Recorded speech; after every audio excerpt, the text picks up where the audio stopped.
Hi friends, welcome to another episode of my channel. তো আজকে কথা বলবো বাংলাদেশের বিখ্যাত সিরিজ ব্যাচেলার পয়েন্টের কন্ট্রোভার্সি নিয়ে। অলরেডি বাংলাদেশের সুপ্রিম কোর্টের আইনজীবীরা কিন্তু একটা লিগ্যাল নোটিশ পাঠিয়েছে।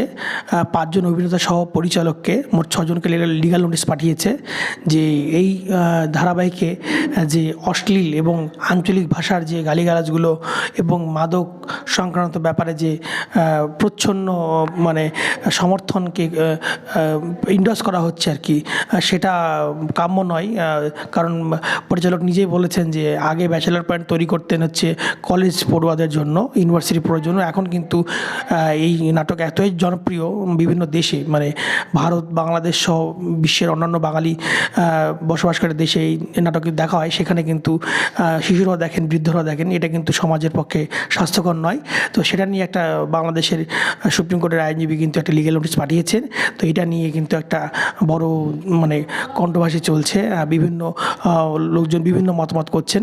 তো আমি পার্সোনালি বলবো, আমি দেখেছি এই মানে এগুলো সত্যি একটু মানে সুন্দর বিনোদনের মাঝে। কারণ বাংলাদেশ আমরা জানি বরাবরই নাটকের জন্য বিখ্যাত। সেখানে